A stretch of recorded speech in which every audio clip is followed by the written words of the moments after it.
Hello and welcome. Now some of you may be wondering why A, I'm in black and white, and B, why my mouth is moving out of sync to what I'm saying.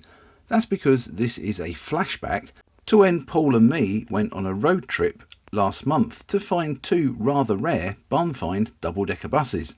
And as I said in the last episode, if you do happen to know the location of these buses and you know where they are, please don't share it with anybody. Keep it a secret. We don't want anyone else to know and them to get damaged, vandalised, bits get stolen off of them, etc, etc. When we got to the barn where the buses were stored, we discovered them all rather dusty and forlorn, and we found out they were both Leyland Atlanteans.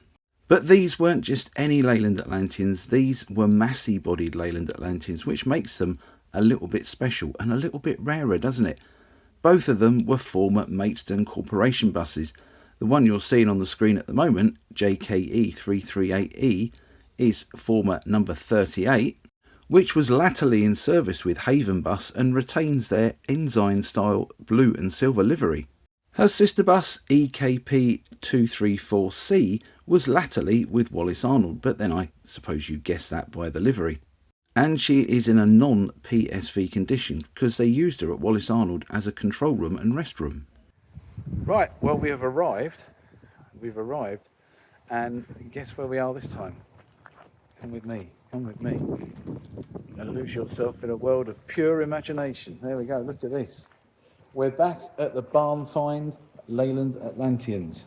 And today's little exercise is to get them both running and potentially driving. Yeah.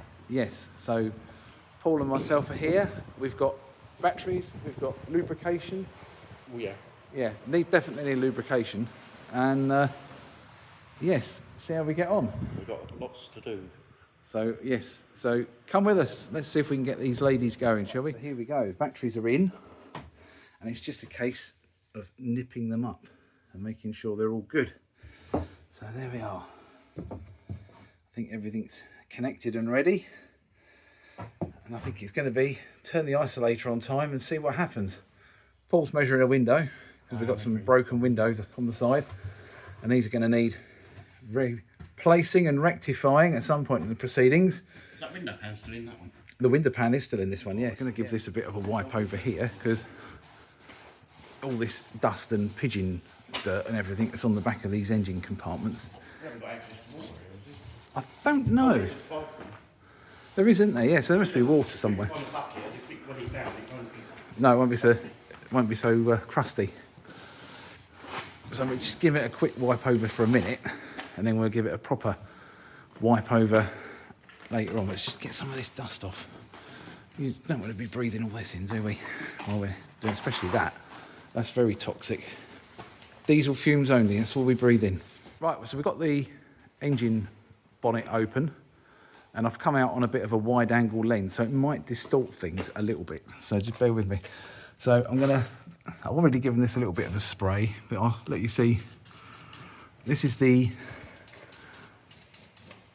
bit that holds up the engine bonnet, and it's very stiff on these at the moment, so obviously we don't want it to sort of some hinges there as well. Give them a bit of a liberal spraying of WD-40. Other penetrating oil is available. There we go. That's the engine of 34. So now I'm going to check the levels, make sure everything's good, and basically just give it a crank over and see what happens. Right, here we go. So the dipstick on these is down here. And well, yeah, it's definitely got oil in it. There we go. You can see that, which is the important thing. Let's go and see if we can find the filler cap. It's a little bit cleaner, isn't it now? Filler cap. That's up there. So we need really to... Oh, there's all sorts of weird things in there, isn't there? And we don't want to be running an engine without that. Checking for water. It might be easier actually doing that around this way. What am I doing? What are you doing, Jake? There we go. Look, there's the filler cap. You can just see it there. It's got its own little flap, but its little flap doesn't want to work. Let's see if there's water in there. I can't feel any. I don't know, there might be actually. No, I think I'm going to top that up. Right, let's go and find some. Right, as you can tell by the wetness, I've put a little bit of coolant in just to top it up. Did have coolant in it already, but you can never be too sure, can you? And I've lubricated this little flap now, so you can get in through there. That's the water flap, and this here, I don't know what that's for. I suspect it's something to do with, could that be a thermostat? Don't know. Right, so there we go. Let's see what happens, shall we?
She lives!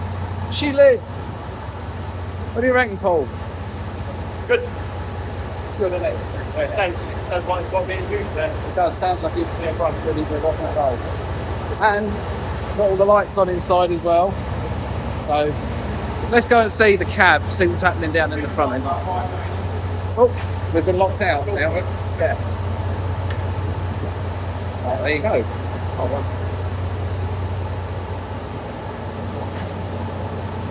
So here we are in the cab of 34 again, and yeah, so we know so far headlights, side lights, so the headlights don't seem to be working at the moment, but then that's not an issue, that's not too much of an issue. The indicators, you see the little flash on the hand pole, so the indicators are working. Let's open this window a little bit.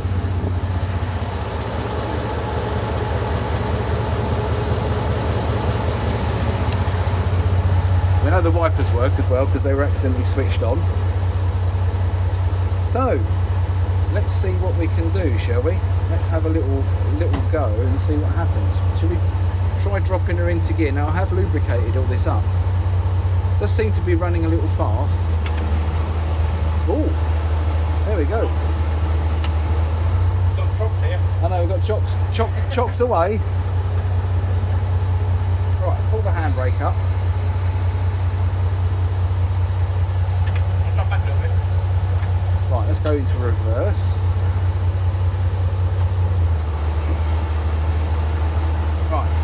Right, we're going to reverse up a little bit. What?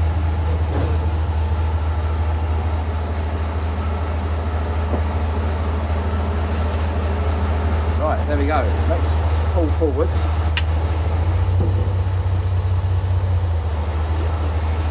And see where we end up.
there we go. We've got 34 out.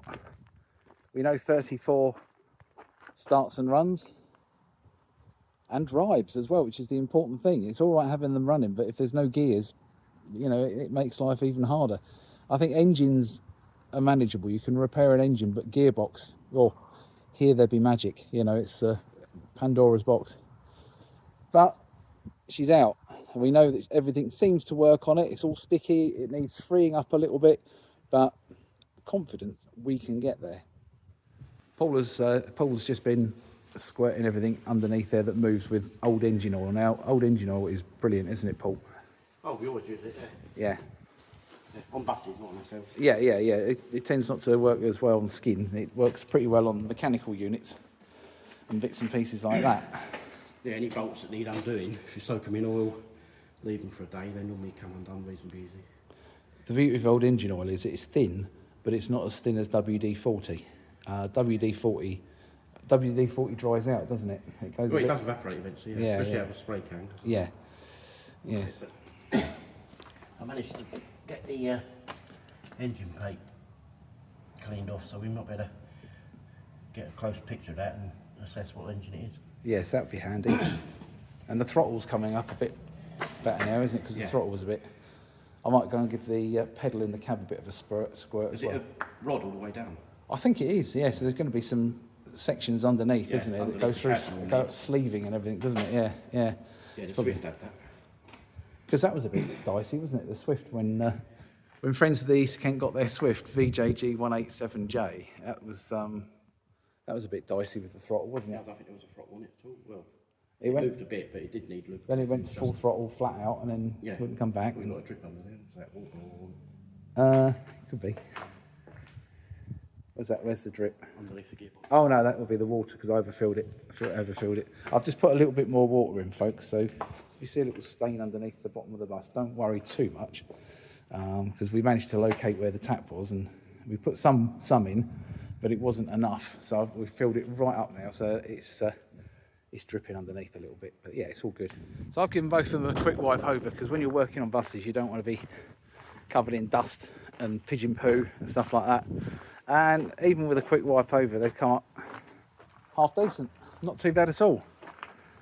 Just done the bits really we're gonna be in contact with, like the rear bustle and the side and the front and everything like that. Obviously, you don't want all the pigeon poo everywhere, do you? Nothing left to do, and that's to get 34 back inside. Come on.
Right, now we're upstairs on 34, and you remember this was all full up with glass on the last visit, wasn't it?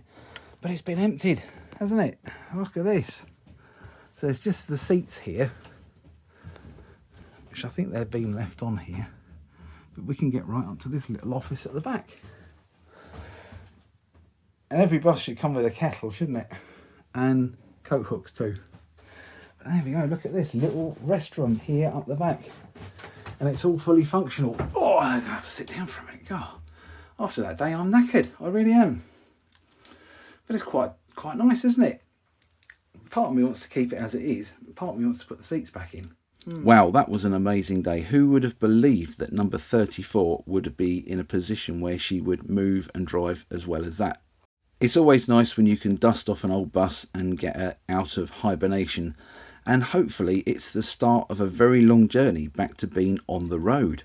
But of course this isn't all about 34. There's her sister bus number 38 as well, and we'll be doing exactly the same thing with her. So don't forget to join us in the next episode of the Barn Find Leyland Atlanteans to see if we can get 38 running and moving as well. And then in a future episode I will take you up into this loft space that's up where they live, and I will show you all the spare parts that are with these Leyland Atlanteans. And I don't often say this, but I guarantee what's up there will blow your mind. It certainly blew ours completely. It really did. There's so much stuff up there. There's about another Leyland Atlantean with massy bodywork in kit form up there. So make sure you subscribe and hit the notification bell so you don't miss my future releases on these two Barn Find double-decker buses. Will we be able to get them back on the road? You'll have to follow this series to find out. But hey, while you're here, I'd just like to thank you for watching this video and supporting the channel. All money raised goes to the upkeep of the buses in the Southern Counties Omnibus Collection, and it's helping buses like 34 and 38 here to live a better life in retirement and survive. That's the important thing, isn't it? Their survival. We want them there for future generations. If you did enjoy this video, please like and share it. And don't forget to comment if you remember these buses in service. I'd love to hear from you. I'd love all memories and memoirs of these old girls. As you can probably tell, they've got a little bit of a special place in my heart. They've definitely got under my skin. Quite literally, actually, because I've got a splinter off of one of them. I really hope you enjoyed this video, and I really hope you enjoy this journey with these two old buses. Once again, thank you so much for watching. Bye for now.